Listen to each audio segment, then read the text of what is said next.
You wanted the best. You've got the best podcast. The hottest podcast in the world. The Chris Voss Show, the preeminent podcast with guests so smart you may experience serious brain bleed. The CEOs, authors, thought leaders, visionaries, and motivators.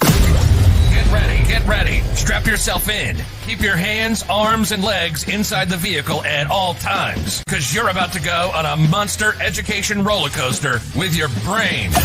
Now, here's your host, Chris Voss. Hi, folks. It's Voss here from thechrisvossshow.com. There you go, ladies and gentlemen. When the Iron Lady sings it, that makes it official. That's how you know we are on the Chris Voss Show. We always appreciate you being part of the audience and tuning into us.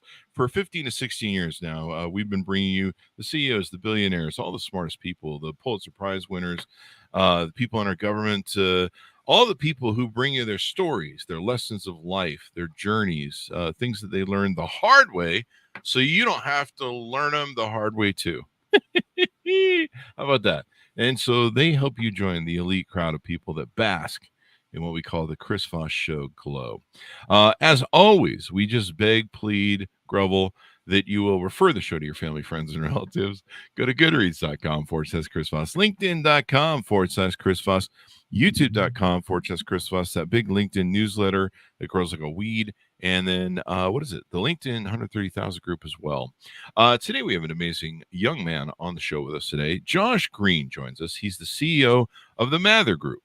And we're going to be talking to him about what his digital agency does and helping solving online reputation challenges for companies of all sizes. Josh is the CEO of the Mather Group, LLC. He's been doing it with over 20 years of experience creating and implementing digital strategies. They empower top brands and individuals to shape their online presence to support their bottom line. He builds relationships and designs and executes personalized SEO and paid media, Wikipedia, and Glassdoor strategies to meet each brand's unique needs. Welcome to the show, Josh. How are you? I'm good. Thanks for having me on.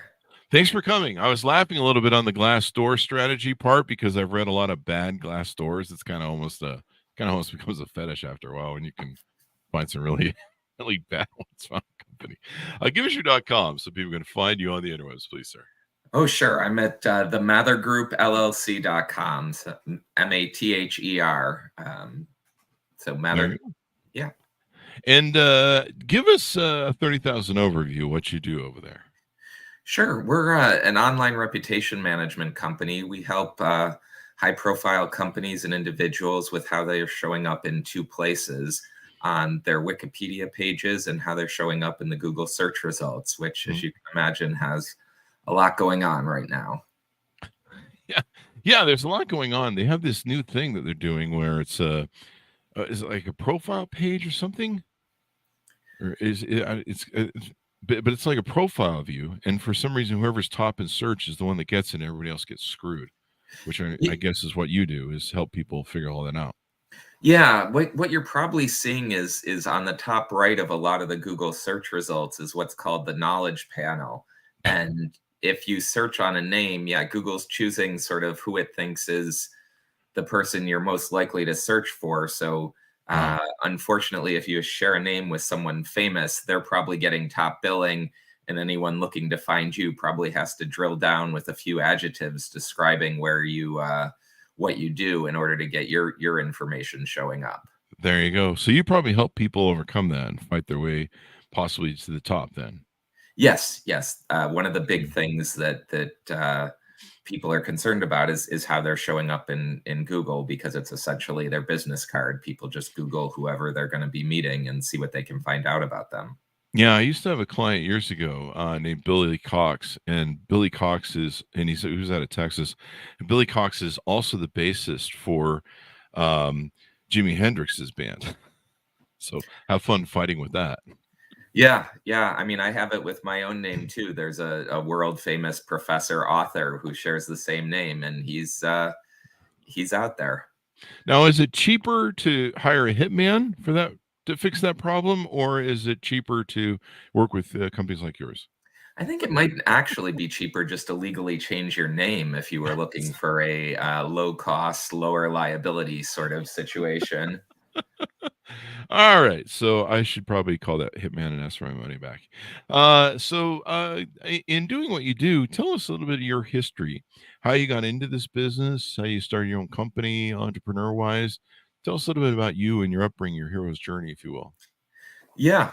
Well, I started out as a techie out of college and joined Time Warner Cable up in Binghamton, New York, where they were launching the first high-speed internet service, Roadrunner, Mm, back in the late 90s. And at one point, I got drafted into managing the company website. And so that sort of started out in IT. And then eventually they traded both the server and me to marketing. And I became a marketing person overnight, which worked out well for me because marketing had free lunches every day. So, I mean, that seemed like a good career choice at 22. And then sort of was in marketing until about 7 years ago when we started the Mather Group. mm-hmm. Sort of a journey through a variety of corporate positions, was a VP of marketing at Time Warner Cable, Discovery Channel stores, a couple of portable storage companies, and thought that going out on my own, I could help companies with how they were doing with search engine optimization. Mm-hmm. And originally, I thought I was going to be working with e-commerce companies, Mm-hmm. and it turned out that some time that I had spent in corporate communications, a lot of people were having trouble from a communication standpoint with what was being said about them on both Google and Wikipedia. So it's evolved to where that's now the focus of the agency. Mm-hmm. I remember several years ago. I don't remember how it was. It's been a long time. I'm old. But I remember for a long time, being on social media platforms is a big deal. And then I believe Google switched their setup to where having a Wikipedia page gave you extra power. Do I remember that correctly? Yeah, Wikipedia has definitely come to be seen as a powerful, objective source. It's almost always going to rank in the top 3 in Google search results for anything. So, and it also is a lot of times the second stop for most people. You'll look at a company or a person's official page, and then you'll go see what it says on Wikipedia about them if they Mm-hmm. have a page. So, both what's said on there can have a huge impact in terms of what's seen as the truth about your organization, because it's getting syndicated to so many different places. Yeah. It seems like it's almost something you have to have nowadays to really be competitive and really show up in search. So, what are some of the latest trends in reputation management these days? AI, I know, is going to be coming along. What are the trends you see happening? Yeah, I think that's the biggest topic that everyone's wondering about, because it's going to at some point have such an impact on so many different industries.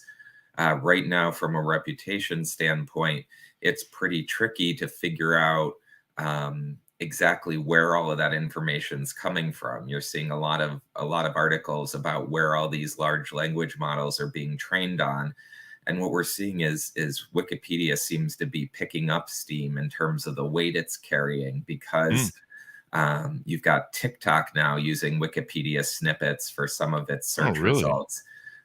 You've got the Washington Post saying that the ChatGPT, the second biggest source of training for it, was reading Wikipedia articles. So Really? it's really interesting how it's evolving. I would say probably the actual traffic to Wikipedia is probably down slightly, but the influence is continuing to grow, just because of the way things are evolving. There you go. I know. What's the pissing match that Elon Musk has had with Wikipedia? What's his deal? Is Trying to that an figure issue out. with him and X and getting X into Google or something? I suspect he has one with Google and how they're ranking all of the different search results. Yeah, he had There you he had go. just had apparently traffic from X is driving a substantial amount of traffic or something, but Hmm. it just goes to show you how tied together so many different pieces of this ecosystem there are. Yeah, and how important it is, evidently. I was kind of wondering what the whole thing was about. I really haven't followed it, but it seems like it has a pissing match with everybody nowadays, including, I don't know, aliens on Mars or something. So I can't keep up with the Ketamine cowboy. The other day on stage when he told everyone to F off, I mean, if he wasn't high, I owe somebody money because I mean I've never seen. I'm pretty sure it was high. So how can you protect your brand on Google and do what you guys call digital reputation management? Do we need to send out armed guards and mount the battle stations? Yeah, 6 armed guards you'd usually be Really? plenty. Okay. Yeah, I mean, you don't want to get into overkill. But one of the interesting things people tend to do is sort of assume that these things are set in stone. Like, what is my Google search result for um, my name? And then just assume that that's not a living, breathing result that can vary from location to location or even based on your search history. And I think one of the things people overlook is oftentimes there are a number of different sites that you are on that'll show up in a Google result about you. So you might have a Mhm. LinkedIn profile, a personal website, a Twitter or X account, or an Instagram account.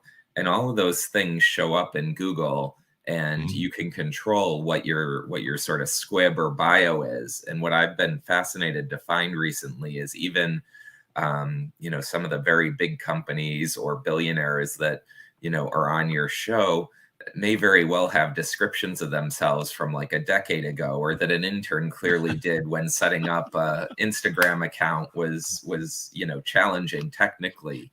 Mhm. So one of the easiest things people can do is, if you Google yourself and you see some results that aren't really congruent with who you are now, those are often easy fixes that in a day or two you can have your search results looking a whole lot better. Really?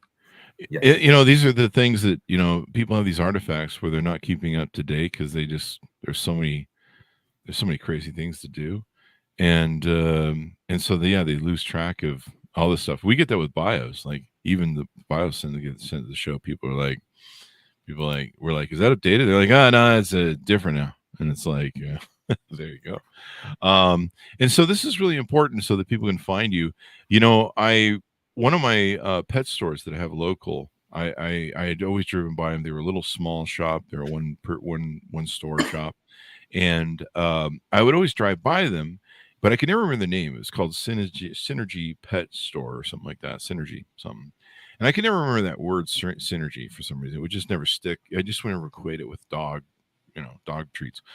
And which I don't know, maybe that's part of the problem. I mean, I certainly am able to remember PetSmart, but maybe I'm just dumb, which is I think most people can agree on that one. But I took a look at what was going on, and I couldn't find him. And I would ask Google. I'm like, "Hey Google, what's that? Give me the pet stores and what's the PetSmart over there in that one place on that one street?" And she wouldn't be able to find it. And I would be looking in through Google search results, and I'm like, "Oh man, where is it?" And I'm like, "Well, I know where it is." So I drove over there. So I drove over there a couple times, and then I could never remember the synergy thing. And so I kept asking Google, and it would never show up in the pet section, whatever. And I couldn't remember the name of it. So, I wasn't remember the name, but I was just remembering pet store. So I was just searching for local pet stores. And so finally I realized what it was is somehow they've fallen out of search. Mm. And so I went in and I told him, I says, I don't know, but I think you guys may have fallen out of your Google search somehow because um because I can't find you in there. So, and I can't remember your name. So I just have to either remember your name or drive over here. But you may want to check on that. And sure enough, the next time I came back, they go, "Hey, thanks for telling us. We didn't realize we changed our site or updated our site or something, and we didn't realize we weren't serving to Google somehow." And they're like, "Yeah," and we correlated with a direct traffic drop off of people coming into the store and our sales going down. Wow. Yeah, and it's one of the sort of running jokes, if you've been around long enough, that you really haven't gotten your wings until you've accidentally taken an entire site offline. And unfortunately, There's a few buttons you can push or settings that you can configure wrong, and you can essentially tell Google not to index your site. Wow. Which there might be reasons to do, but I would say it's probably 99% of the time someone forgets to flip a switch and knocks a site offline. So Wow. yeah. just normally we just normally let one of the plugins, we don't update the plugins on the website, and then we just wait till one of them takes the website down. No, that's a good We don't, strategy. we don't do that anymore. In the old days, they used to do that. You're like, oh, is that why you're supposed to update those things? There you go. I've been on people's websites to see their back end, and I'm like, you haven't updated these plugins for like 15 years. That might be like a good. I hear it's the best practice to do it every decade. So yeah, at least once a decade. There you go. So what is something you can give our average listeners that they can do next week or this week, damn it, to improve their reputation? Yeah. So I think the first place I'd start is look at those results and look at those profiles you own, and update your description on them. Not to pick on the Chris Voss show, for example, but what the show's about when you Google could be a couple different things. It's one of those things that's easy to update, and no one ever does it, right? It's sort of the housekeeping you always mean to do. So I would say that's the starting point. The second thing that I think really people overlook is oftentimes your LinkedIn bio shows up a lot of places. And for whatever reason, people forget to update that or really give Google something to work with in terms of the description of what they do professionally. And there have been a lot of people I know professionally where clearly Google's gotten very confused about what their LinkedIn profile means, and they'll pick some random part of their profile, like a recommendation from, like you said, 10 or 15 years ago. And you're like looking at someone who's a VP at a bank, and there's a recommendation, clearly written when they were a baker in college or something completely off track. And that's an easy one to fix, because I think a lot of times what's happening is you have people who, are going to spend 5 seconds looking at your search results, and the last thing you want them to do is come away with an impression of, well, it's unclear who Chris Voss or Josh Green is. You want it to sort of tell that consistent story there. Definitely. It's interesting how that whole thing worked. It used to be really social media was the key to it all, but then it seems like some of these other different things have gone on. There used to be this whole gaming that SEO people would do, and it seems like they were constantly chasing it. 1 week you're like, hey, I gotta have backlinks, and the next week they're like, no, you don't have to have backlinks or something. I'm just making stuff up, people. Don't quote me. And has that stabilized at all, where it's not as elusive, or is it? It's funny. I mean, there's sort of the overarching North Star of you need to create good content that people are going to want to see, and that tends to be rewarded. But I would say, as we're heading towards the end of the year here, the last few months have seen more shakeups in Google results than we've seen in a long time. For example, there was if I was answering this 6 months ago, I would say, yeah, it's fairly stable at the moment. Now you're seeing things like user-generated content giving a huge amount of weight in Google. So if you think about it, you've probably seen more Reddit results in the Google search than you have at any time in the past decade.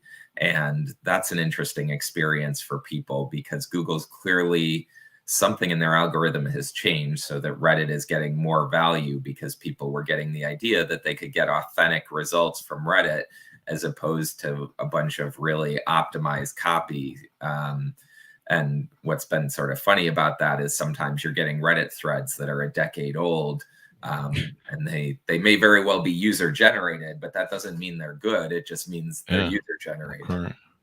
Yeah, I mean, that's one of my biggest frustrations usually in search, is trying to, like, I'll get something on, like, I don't know, how to adjust the Windows setting or something where you're just searching for, I don't know, a computer thing or something, and it will serve you like something, and you're like, wait, this is from 2015.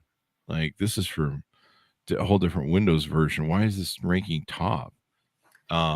and it can be really annoying that way. Yeah, I think that's why you're seeing both the Google results fluctuate so much as they're trying to nail this. I also think it's why you're seeing like YouTube and TikTok and Reddit be places people are starting to go for some searches. You know,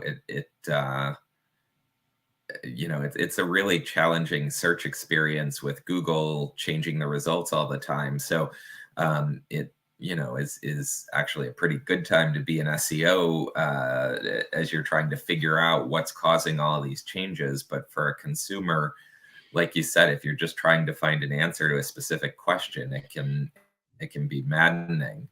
Yeah. If you're trying to find something on your 2022 car, there's no reason you should have 2019 results. It's but they do show up.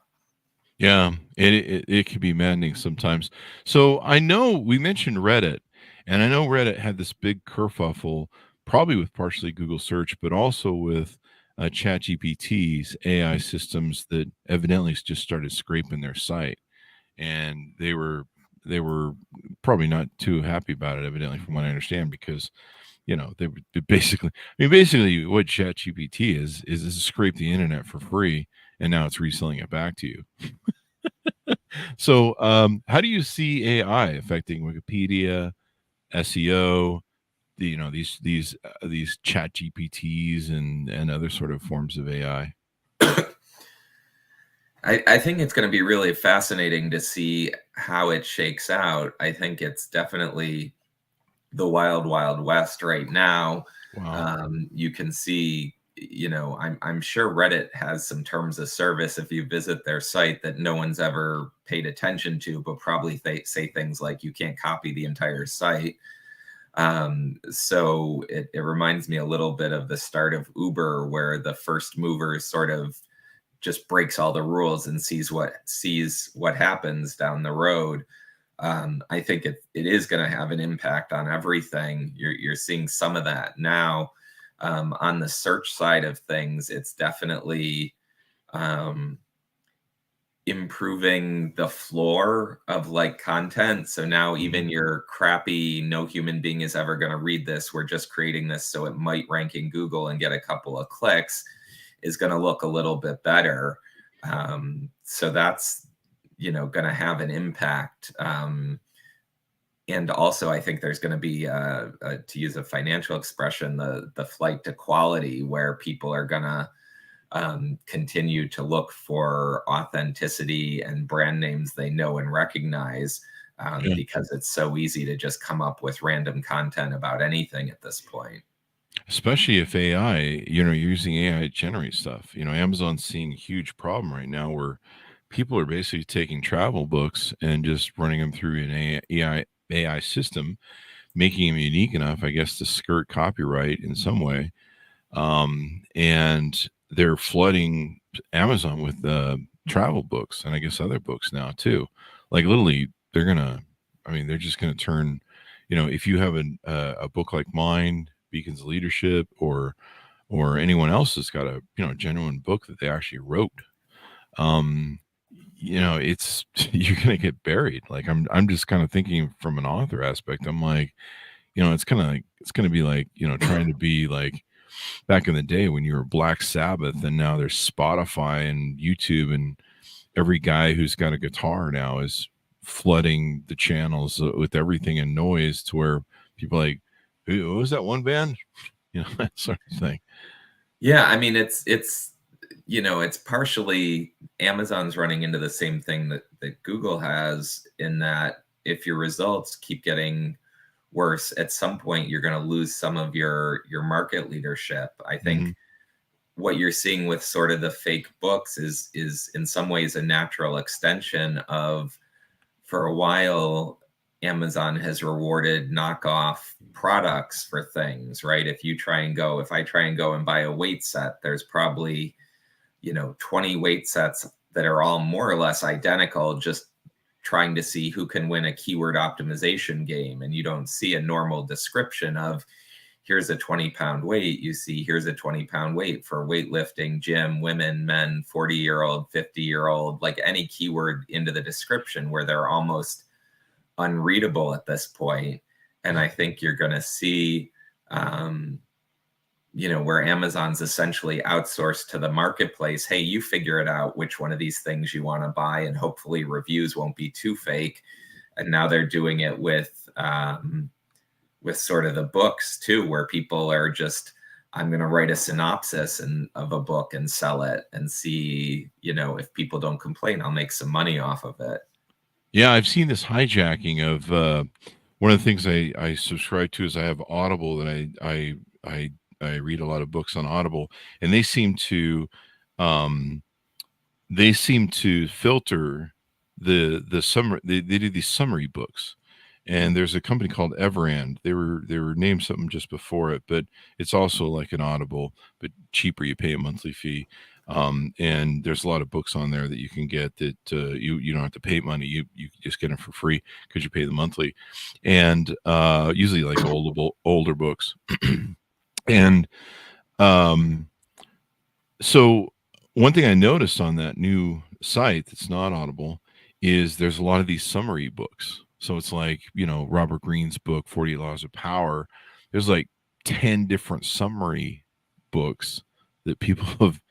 I don't know how they've scraped it or copyrighted it. I don't know how they skirted all that. I mean, there is some copyright function in parody, but I think it's harder for print. And so they've put out like all these flooding of books. In fact, if you go pull 48 Laws of Power, you get like all this variation. You're just like, did Robert Greene write all this crap? And it's kind of interesting. Yeah, I mean, it would be interesting to get Robert Greene's actual opinion on this, given he wrote the book on it. But labor's cheap in a lot of places, and clearly people are trying to figure out how they can capitalize on the value of someone else's intellectual property. And if you're Robert Greene, it's probably not going to be worth it to try and chase down every one of these, because like you said, you're going to get into some sort of copyright argument. But it does seem like if you're Amazon or Audible, there's a point where you're going to lose your audience, right? If I'm logging on to Audible and I'm like, oh, here we go again, I got to wade through 4 things to find the right one. Or if I'm on Amazon and I'm like, oh great, I bought, I've got, the Wii game that is in no way related to what I was actually trying to buy. At a certain point, you're on the margins, they're going to start losing stuff, which is really not ideal in the meantime when we're right here and now. But I think it does highlight that online reputation is just going to get thornier, because, right, if you're Robert Greene, some percentage of people might read those books, listen to those books, and not get whatever was the definitive version of your work. For all it's a travel, but it could be anything. So when you're not appearing right in search, and there's the old joke that if you want to bury a body or a lot of bodies, you just put them on the second, third pages of Google, because no one will ever see them. I guess, well, you should say people are lazy, but that's just how they are. How do you fix these things on Google and Wikipedia search results? Is there a hotline I can call, or a place I can send a C and D? Yeah. Or I have a PO box where if you send some cash, it'll. Oh yeah, meet you in an alleyway. Buy a watch from you. So a lot of times it depends on the situation, but you hit on something earlier when you mentioned the backlink situation, because what I do think happens is people tend to assume that they've got good content and that's all they need to rank well, because it's sort of made its way into pop culture. If you write a great article on I don't know, the best way to get a dishwasher into your house, that should rank well. But that ship has sort of sailed. Now Google's taking into account what site is it on, how many people are finding that useful. So it's some combination of backlinks and social traffic and other things. And oftentimes when people are disappointed about their results, it's a function of they've done part of the equation. But just like anything, if you opened a store, you probably would need to get some awareness to it. And it's the same thing with writing articles. If you write an article, you're sort of screaming into a vacuum, unless you happen to be writing that article for the New York Times. And that's where the backlinks, the awareness, the press, all of those things will play a role in terms of how you're ranking. There you go. That's what we do on Fridays around here. We scream into a vacuum. It's fun. Let's try it sometime. In running your business, what do you what's it like running an ORM, an online reputation management agency? Tell us what the entrepreneur sort of journey is there. Yeah, I would say it's probably pretty similar to the universal entrepreneurial journey, especially if you think about agencies as pretty analogous to consultancies. There's always that sort of optimization piece you're trying to hit when you're running the business between finding new work and actually doing the work, and dealing with staff capacity to do the work as well. So a lot of times you're figuring out which part you're working on at any given time, because there's sort of the operations of the business, there's bringing in new business, there's making sure that you're delivering really, really good work for the clients that you are currently working with. So there's usually one of those areas that I'm stressing about, depending on which day of the week, which hour it is in particular. There you go. So owning an entrepreneur is still a challenge these days, evidently. Is this something you would advise people go into? Probably not to compete with you, I imagine, but do you think it's a good career path, and you see it continuing to expand and be burgeoning business? Yeah, I do. I mean, I think the reputation business is probably evergreen. That the question is what format does it take, right? 50 years ago, people were worried about what was getting printed in newspapers and how they could impact it. 50 years from now, people may be wondering how they deal with the AI hologram of themselves that's showing up. So I think there's always opportunity. I think there's a great opportunity, if it's something that you're interested in, to be able to explore some of the technical stuff that's going on. I think there's probably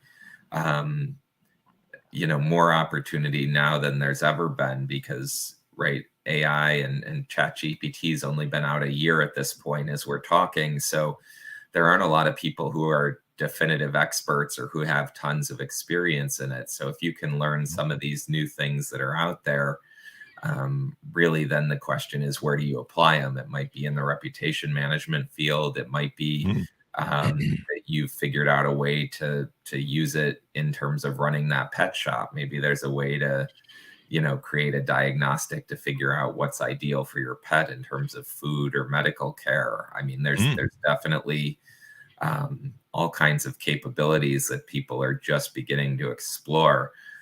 So certainly if you're interested in doing something on your own, there are a lot of tools that'll help make that possible.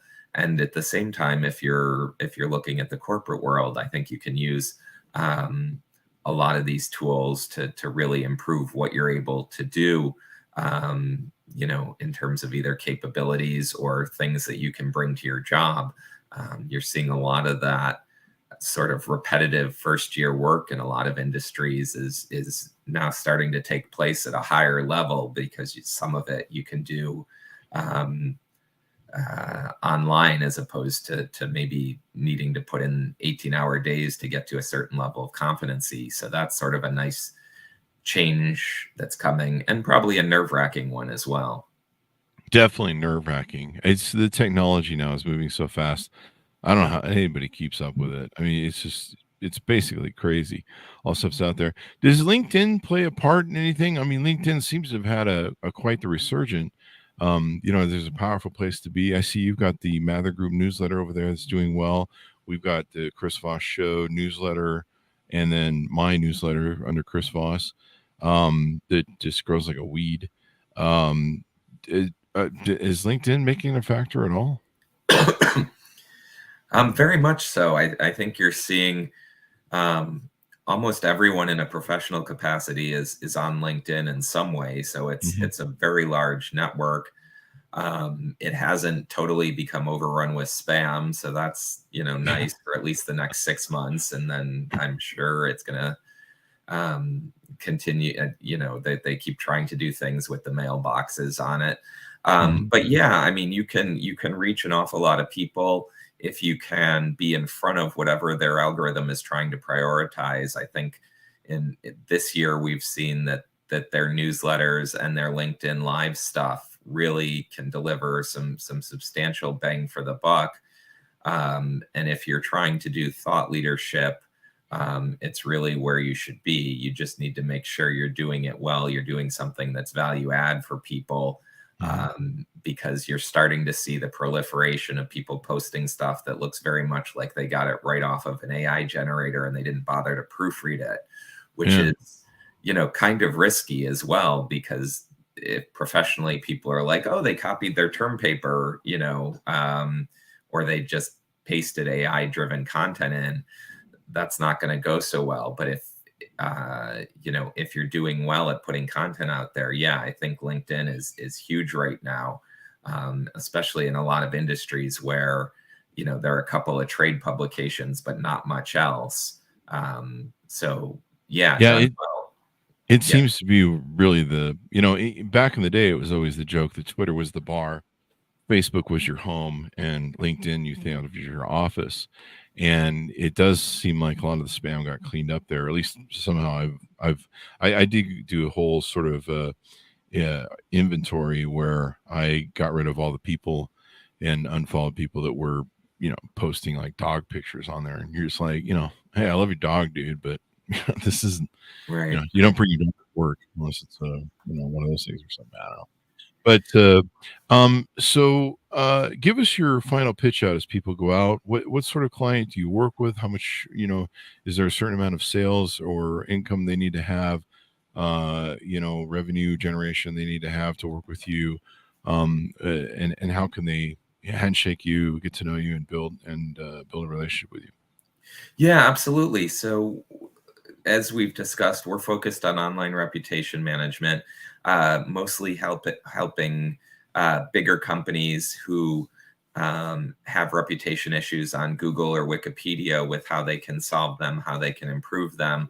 And a lot of times we're working with people at companies that are over 100 million plus in revenue, mostly because they're the ones that have a public profile that's important to them and impacts them, or the market cap of their companies.